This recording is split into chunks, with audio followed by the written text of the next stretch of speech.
রাজ্য রাজনীতিতে পদার্পণের পরই বিভিন্ন ইস্যুতে সরব তেজস জনকল্যাণ পার্টি।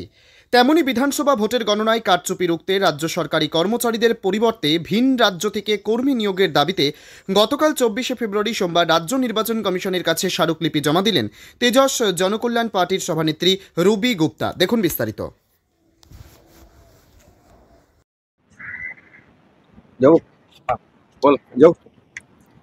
আচ্ছা, রাজ্য নির্বাচন কমিশনে আসার আপনার প্রথম কারণ?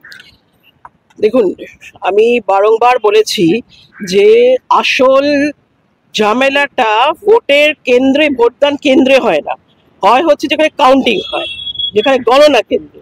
কারণ রাজ্য সরকারের বিভিন্ন জায়গায় যারা চাকরি যারা কর্মরত, সেখান থেকে যাদেরকে নিয়ে আসা হয় কাউন্টিং এর সময়, তাদেরকে দিয়ে এই ধরনের একটা কুকর্ম করানো হয় যে এন্টায়ার চক্রান্ত। মানুষ এক ধরনের ভোট দিচ্ছে, তার রেজাল্ট একরকম আসছে। কেন? কারণ আসল ঝামেলাটা, আসল গল্পটা গণনা কেন্দ্রে তৈরি হয়, এবং এই কাজগুলো যে করানো হয় সেগুলো যারা ওখানে গণনা কেন্দ্রে থাকেন তাদেরকে দিয়ে বিভিন্ন রকম ভাবে প্রলোভন, ভয় বা যাই হোক ইত্যাদি দিয়ে তাদেরকে দিয়ে এই গণনার সমস্ত যে যা অ্যাকচুয়াল ভোটদান হয় তার ঠিক একটা বিপরীত ছবি তৈরি করা হয়।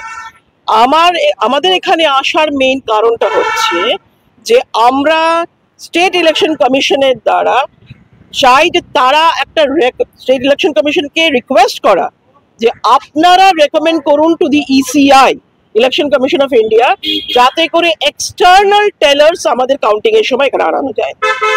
গণনা কেন্দ্রে রাজ্য সরকারের কোনো যারা কর্মচারী রয়েছেন বা যারা কাউন্টিং এর সময় আসেন তারা আসবে না, যারা রাজ্য সরকারের কাজ করেন বা রাজ্য সরকারি কর্মরত যে কোনো অফিসেই হোক না কেন। আমরা চাই না যে পশ্চিমবাংলা থেকে কেউ এখানে কাউন্টিং এর সময় থাকুক, আমরা চাই পার্শ্ববর্তী রাজ্য থেকে আসুক, অন্যান্য আরো রাজ্য থেকে আসুক, সেখান থেকে এজেন্টদের নিয়ে আসা হোক, টেলার্স, এক্সটার্নাল টেলার্স যাদের বলা হয়, তাদেরকে নিয়ে আসা হোক এবং গণনা কাউন্টিংটা তাদের দ্বারা করা হোক। কারণ সেখানে প্রভাবের কোনো ব্যাপার নেই, সেখানে তারা না অনুপ্রাণিত হবে, না প্রভাবিত করতে পারবে, কোনোভাবেই নয়। ফলে সেটা অনেক বেশি স্বচ্ছ হবে, ফ্রি অ্যান্ড ফেয়ার ইলেকশন, যাতে করে মানুষ ভোট দিয়েছে, মানুষের কি ইচ্ছা, সাধারণ মানুষের, কেটে খাওয়া মানুষের, মধ্যবিত্ত বাঙালির, তারা কি ভোট দিয়েছে এবং তারা কি চায়, what is the will of the people.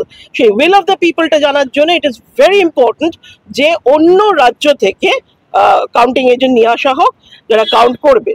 এটা গেল একটা ব্যাপার। আর দ্বিতীয়ত হচ্ছে যে ভিভিপ্যাট গুলোকে সংরক্ষিত করে রাখা, ঠিক যেরকম ভোটদানের পরে মেশিনগুলোকে যেরকম ভাবে স্ট্রং রুমে নিয়ে যাওয়া হচ্ছে, ভিভিপ্যাট গুলোকেও সেরকম ভাবে নিয়ে যাওয়া, যাতে করে ভবিষ্যতে যখন কাউন্টিং সময় তখন যাতে ভিভিপ্যাট এবং ভিভিএম মেশিনের যে ফলাফল এই দুটো যেন ট্যালি করা হয়, যাতে করে কোথাও কোনো রকম কোনো ডিসক্রিপেন্সি না থাকে। এই দুটো হচ্ছে প্রধান কারণ স্টেট কমিশন এখানে আসা। আপনি কার সঙ্গে সাক্ষাৎ করলেন এবং কি প্রত্যুত্তর পেলেন? দেখুন, প্রত্যুত্তর বলতে সব এনাদের তো কথা হচ্ছে যে এটা এনাদের এখতিয়ারের মধ্যে পড়ে না, সিইওর এখতিয়ারের মধ্যে পড়ে। সেটা যখন আমরা এখানে আমি কথা বলা হয়েছিল তখনই জানিয়ে দিলে ব্যাপারটা ক্লিয়ার হয়ে যেত, কিন্তু তখন কোনো কিছু জানানো হলো না। ডেসপাইট তাদেরকে চিঠি দেওয়া যে কিসের জন্য দেখা করতে আসছি, কেন দেখা করতে আসছি, আমাদের দাবি দেওয়া কি, সেটা জানার পরেও এনারা এখানে আসতে বললেন। কেন আসতে বললেন? নাম্বার 2 হচ্ছে, যদি সিইওর এটা এখতিয়ার হয়, এনাদের যদি এখতিয়ার বহির্ভূত হয়, তাহলে এখানে এসে সময় নষ্ট করার কোনো দরকার ছিল না। তাহলে সিইওর অফিসে আমরা যেতে পারতাম, তো সিইওর অফিসে গিয়ে সেখানেই তো বলা যেতে পারতো। যদিও আমি বলবো যে এখানে ওনারা অবশ্যই আমাদের কথা শুনেছেন, চিঠিও রেখে দিয়েছেন, কিন্তু ওনারা সেই চিঠিটাকে ফরওয়ার্ড করবেন টু দ্য সিইও। তাহলে it could have saved our time, আমাদের তো সময় নষ্ট হলো। তাহলে আমরা ডাইরেক্ট সিইওর ওখানে যেতে পারতাম, তাকে গিয়ে বলতে পারতাম। যদি ইসিআই এর স্টেট হ্যান্ড যদি সিইও হয়, তাহলে সিইওর ওখানে গেলেই ভালো হতো, এখানে শুধু সময় নষ্ট হলো।